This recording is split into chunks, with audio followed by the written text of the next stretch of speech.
পাকিস্তানের মাটির নিচে লুকিয়ে ছিল এক বিস্ময়কর সম্পদ। পাঞ্জাবের আট্টক অঞ্চলে পাওয়া গেছে বিশাল এক স্বর্ণের খনি। এই আবিষ্কার কেবল দেশের অর্থনীতিকেই পরিবর্তন করবে না, বরং নতুন সম্ভাবনার দ্বারও খুলে দেবে। পাঞ্জাবের আট্টক এলাকায় 2.8 মিলিয়ন ভরি স্বর্ণের সন্ধান পেয়েছে পাকিস্তানের ভূতাত্ত্বিক জরিপ সংস্থা।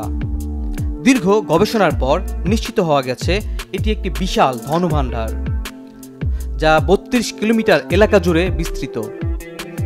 পাকিস্তানের ভৌত জরিপ বিভাগ জিওলজিক্যাল সার্ভে অব পাকিস্তান 127টি স্থানে বিস্তারিত নমুনা সংগ্রহ করার পর বিষয়টি নিশ্চিত হয়েছে। পাঞ্জাব প্রদেশের সাবেক খনিমন্ত্রী ইব্রাহিম হাসান মুরাদের বরাতে তথ্য জানানো হয়েছে। তিনি আরও বলেছেন, এই মাইলফলক পাকিস্তানের খনিজ সম্পদ উন্মোচনের পথে একটি গুরুত্বপূর্ণ অগ্রগতি, যা দেশের অর্থনীতি পুনরুদ্ধারের দিকে এক নতুন দিগন্ত খুলে দেবে। 250টিরও বেশি ডিজাইন অপশন নিয়ে ওয়ালটন স্মার্ট ফ্রিজ, বোঝে আপনার প্রয়োজন।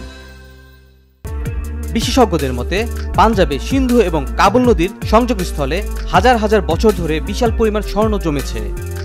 শীতকালে যখন নদীর পানি কমে যায়, তখন এই স্বর্ণ বিশেষভাবে দৃশ্যমান হতে শুরু করে। নদীর বালির সাথে মিশে থাকা উজ্জ্বল কণাগুলি হচ্ছে সোনা, যা শীতকালে বেশি পরিলক্ষিত হয়।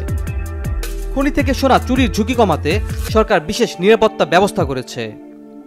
144 ধারা জারি করে অবৈধ উত্তোলন বন্ধের উদ্যোগ নেওয়া হয়েছে।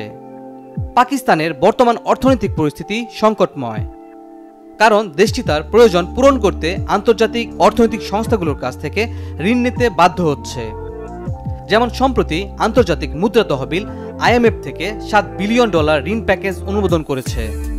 এদিকে আবার বিশ্ব ব্যাংক পাকিস্তানকে প্রতিশ্রুত $60 কোটি ঋণ বাতিল করেছে। এই পরিস্থিতিতে পাকিস্তানে বিশাল স্বর্ণের খনির সন্ধান দেশের অর্থনীতি রক্ষায় অত্যন্ত সহায়ক হতে পারে। স্বর্ণ দেশের রিজার্ভ বৃদ্ধি করতে সাহায্য করবে, পাশাপাশি বিদেশি বিনিয়োগ আকৃষ্ট করবে এবং কর্মসংস্থান সৃষ্টি করবে। এমন একটি বৃহৎ স্বর্ণ ভাণ্ডারের আবিষ্কার পাকিস্তানের খনি খাতের জন্য একটি গুরুত্বপূর্ণ অধ্যায়ের সূচনা হতে পারে, যা দেশটির অর্থনীতি প্রসারিত করার পাশাপাশি নতুন চাকরি এবং শিল্পের সৃষ্টি করবে।